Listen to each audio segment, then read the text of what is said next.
صلی اللہ علی محمد صلی اللہ علیہ وسلم۔ اعوذ باللہ السمیع العلیم من الشیطان الرجیم، بسم اللہ الرحمن الرحیم، والصلاة والسلام علی رسولہ الکریم۔ بخاری شریف کتاب الجماع والامامہ کی آج آخری 3 حدیث ہم پڑھیں گے انشاءاللہ۔ آج کا باب جو ہے اذا کان بین الامام و بین القوم حائط او سترۃ، کہ اگر امام اور لوگوں یعنی مقتدیوں کے درمیان کوئی دیوار یا رکاوٹ حائل ہو، یعنی امام کے پیچھے کوئی دیوار ہے یا کوئی بھی ایسی چیز ہے اور مقتدی پیچھے کھڑے ہیں تو کیا ان کی نماز ہو جائے گی؟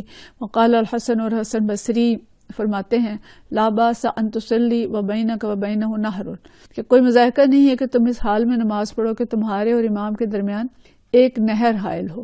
وقال ابو مجلس، اور ابو مجلس فرماتے ہیں یأتم بالامام وان کان بینہما طریق او جدار اذا سمع تکبیر الامام، کہ امام کی تکبیر جب مقتدی سن رہا ہے تو اسے امام کی اقتداء کرنا چاہیے، خواہ ان کے درمیان کوئی راستہ یا دیوار حائل ہو۔ یعنی امام اور لوگوں کے درمیان کوئی دیوار ہے یا سترہ ہے، کوئی ستون ہے، تو اس صورت میں بھی ان کی نماز ہو جائے گی۔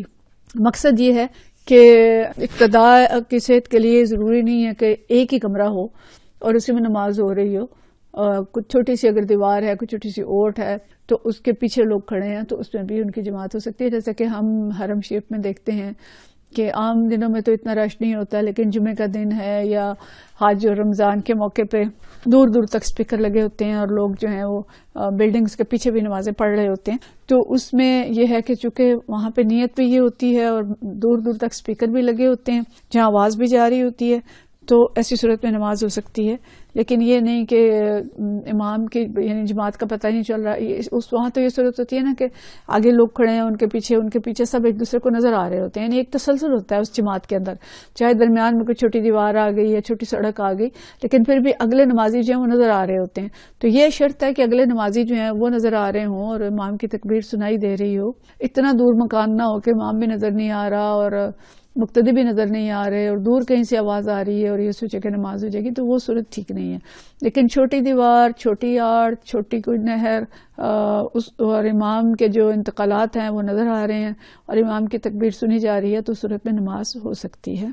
اس میں 3 احادیث ہیں، ان تینوں کو ہم پڑھ لیتے ہیں اور پھر ہم ان کی تھوڑی سی تفصیل جو ہے وہ دیکھ لیں گے۔ حدیث ہے 696، حضرت عائشہ رضی اللہ تعالیٰ عنہ سے روایت ہے، عائشہ قالت، حضرت عائشہ رضی اللہ تعالیٰ عنہ فرماتی ہیں کان رسول اللہ صلی اللہ علیہ وسلم یصلی من اللیل فی حجرتہ، کہ ایک رات کو آپ صلی اللہ علیہ وسلم اپنے حجرے میں نماز پڑھ رہے تھے، وجدار و حجرت قصیر، اور حجرے کی جو دیوار تھی وہ نیچی تھی، فرأى شخص نبی صلی اللہ علیہ وسلم، تو لوگوں نے آپ صلی اللہ علیہ وسلم کے جسم اطہر کو دیکھا، یعنی آپ کی شخصیت کو دیکھا، فقام اناس یصلون بصلاتہ، تو لوگ آپ کے پیچھے یعنی کھڑے ہو کے نماز پڑھنے لگے۔ آپ صلی اللہ علیہ وسلم اپنی نماز پڑھ رہے تھے اور لوگوں کو نظر آ گیا چھوٹی دیوار میں سے، تو آپ کے پیچھے نماز پڑھنے لگے۔ فَأَصْبَحُوا فَتَحَدَّثُوا بِذَلِكَ، صبح ہوئی لوگوں نے دوسرے لوگوں کو بھی بتایا تو حدث بذالک، اس چیز کا۔ فقام لیلۃ الثانیہ، دوسری رات آپ صلی اللہ علیہ وسلم کھڑے ہوئے، فقام معه ناس یصلون بصلاتہ، اور لوگ کھڑے ہو گئے ساتھ نماز پڑھنے۔ صنعوا ذلک لیلتین او ثلاثا،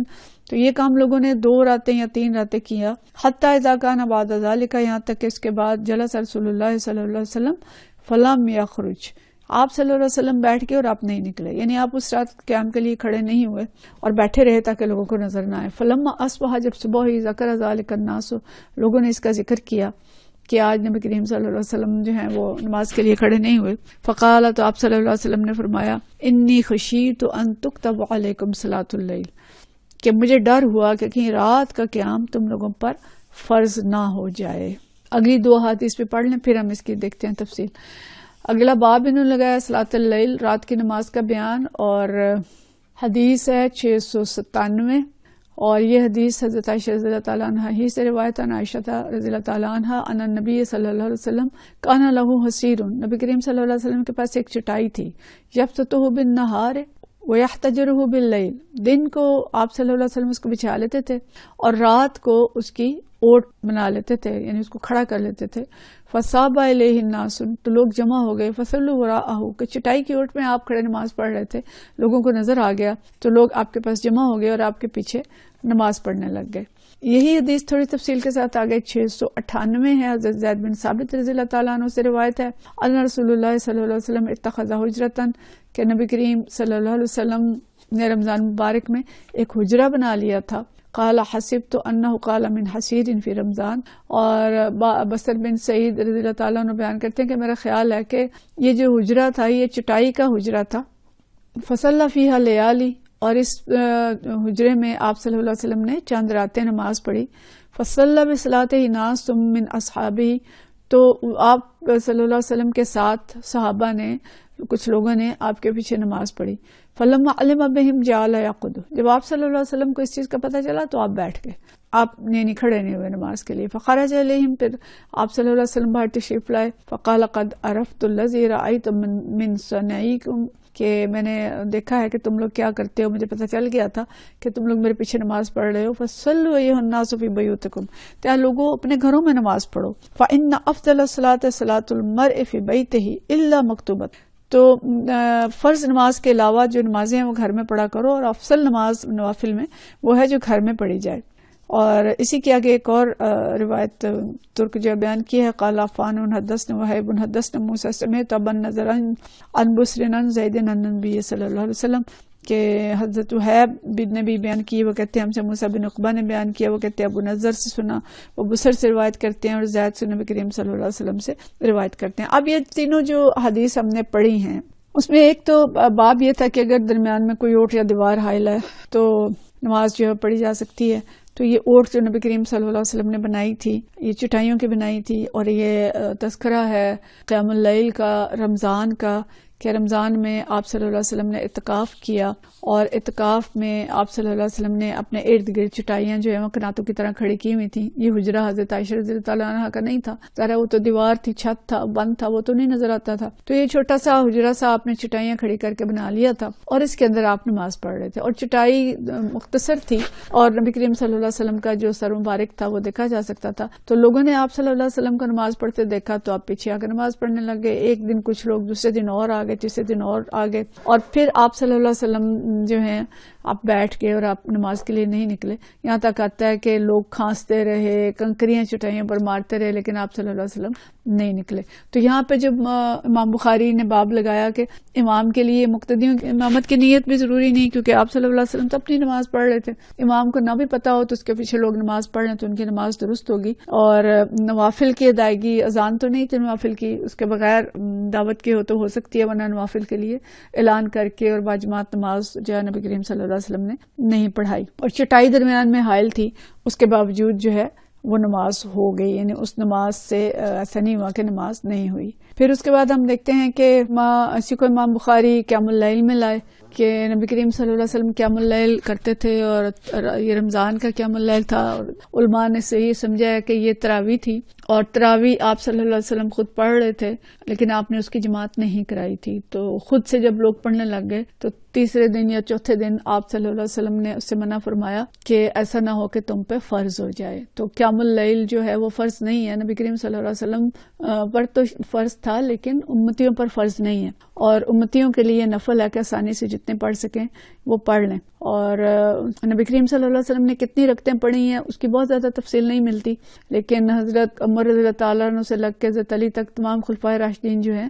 وہ 20 رکعتیں پڑھتے رہے. تو بہرحال وہ رکعتوں پہ جو اختلاف ہے وہ علماء کا برقرار ہے, لیکن نبی کریم صلی اللہ علیہ وسلم نے جس چیز سے منع فرمایا تھا کہ اگر نبی کریم صلی اللہ علیہ وسلم کی اقتداء میں پڑھتے رہتے تو وہ نماز جو ہے وہ فرض ہو سکتی تھی. تو ان احادیث سے جو چیزیں ہمیں پتہ چلی ہیں کہ اگر درمیان میں کوئی چٹائی یا کوئی دیوار یا کوئی چیز اگر حائل ہے, لیکن امام کی جو رکوع سجود اس کے جو انتقالات ہیں وہ نظر آ رہے ہیں, تو اس صورت میں نماز ہو جائے گی. یہ نہیں کہ ٹی وی لگا کے نماز پڑھیں, تو یہ تو ظاہر ہے ایک تسلسل اس کے اندر قائم نہیں رہے گا, اس صورت میں نہیں ہوگی. یا مسجد جو ہے وہ تھوڑے فاصلے پہ ہے اور گھر میں ہمیں اس کی آواز آ رہی ہے اور ہم سوچیں کہ نماز ہو جائے گی, اس طرح نہیں ہوگا. بلکہ تسلسل ایک ضروری ہے, چاہے اس میں تھوڑا فاصلہ ہو دیوار کا یا کسی چیز کا, لیکن اگلے مقتدی جو ہیں وہ نظر آ رہے ہیں اور امام کی جو انتقالات ہیں وہ نظر آ رہے ہیں.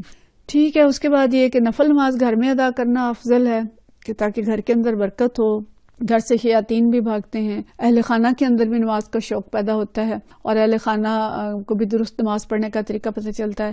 ایک چیز اور جو میں پتہ چل رہی ہے کہ صحابہ کرام رضوان اللہ اجمعین کو کتنا شوق تھا نماز کا، کہ نبی کریم صلی اللہ علیہ وسلم نے حکم نہیں دیا لیکن جوک در جوک آ رہے ہیں، پہلے دن کم تھے، دوسرے دن زیادہ، تیسرے دن کہتے ہیں کہ مدافعات میں پتہ چل گیا لوگوں کو اور مسجد بھرنے لگ گئی اور خوشی کا اظہار کر رہے ہیں اور چاہتے ہیں کہ بس پڑھتے ہی جائیں، اور جب آپ صلی اللہ علیہ وسلم نہیں نکلے تو کھانس رہے ہیں، کنکریاں مار رہے ہیں، لیکن آپ صلی اللہ علیہ وسلم نہیں نکلے۔ تو ہمیں بھی سوچنا چاہیے کہ ہمارا عمل جو ہے وہ کیا ہے عبادات کے بارے میں، اور ہماری نمازیں کیسی ہیں، اور ہمارے نمازوں کا شوق کتنا ہے، ہمارے بچوں کے اندر کتنا شوق ہے نماز با جماعت کا۔ تو اللہ تعالیٰ ہم سب کو نماز کا شوق بھی دے، نماز کو ہماری آنکھوں کی ٹھنڈک بھی بنائے، جیسے نبی کریم صلی اللہ علیہ وسلم کی آنکھوں کی ٹھنڈک نماز تھی اور آپ صلی اللہ علیہ وسلم کو نماز سے راحت ملتی تھی، تو ہمیں بھی نماز سے راحت ملے اور نماز ہمارے لیے اللہ تعالیٰ کے قرب کا ذریعہ ہو۔ وآخر دعوانا ان الحمد للہ رب العالمین۔